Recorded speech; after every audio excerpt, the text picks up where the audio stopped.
Greetings everyone, Mufasaprime here, and now it's time for part 2 of how to gear up your Death Knight.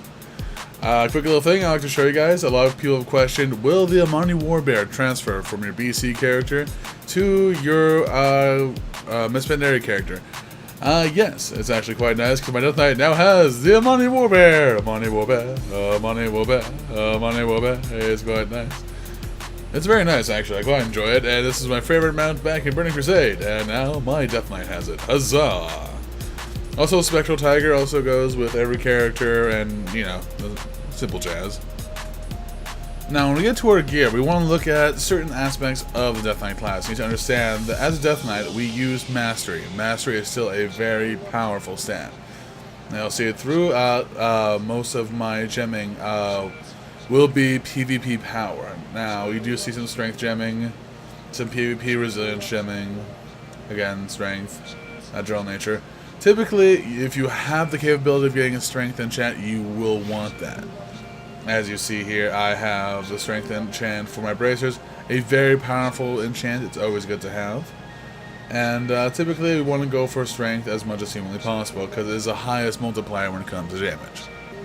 Now, you'll see I have a lot of PvP power. What I've aimed for, it's pretty much the sweet spot of where you want to go for, is about 61% PvP resilience and about 40 to 42% PvP power. Now, this is a amount where you have a good amount of resistance to people hitting you and high damage. Very, very high damage.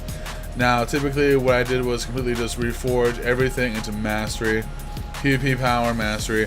Typically for what I did for blue gems, I went straight PvP power. For yellow gems, I went PvP power, PvP resilience with the vivid Alexandrite.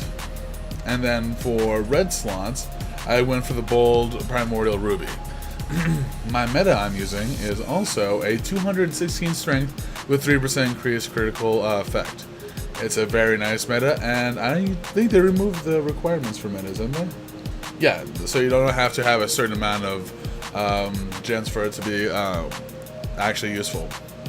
Now, for the rune I use for my weapon is going to be the Fallen Crusader. At the moment, I haven't seen any changes to the rune forge system, so let me double check. Did I made any last? Nope, still Fallen Crusader. Okay, so yeah, still need just Fallen Crusader. That's about it.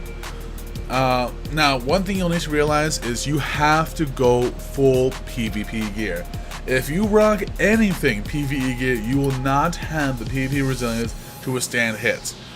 These PvE here, that was weird. As I was saying, any of these PvE heroes coming in with PvE weapons, PvE trinkets, will get blown up pretty quickly. You need PvP resilience. You need PvP power. You will only get these from PvP gear. So no more heroic girth lag, no more crazy ass, you know, bone-link trinkets, heroic vials, none of that. You will have to go all PvP. And it's quite nice. I'm thoroughly enjoying that tremendously. It is tons, it is just amazing. I love it. I don't have to deal with anyone just coming out of nowhere, just blowing me up just because I didn't notice I didn't have PvE gear or something. Let's see here. And that's typically all you really need to know about. I'll go through all my gear sets and show you how I reforged it, how I gemmed it.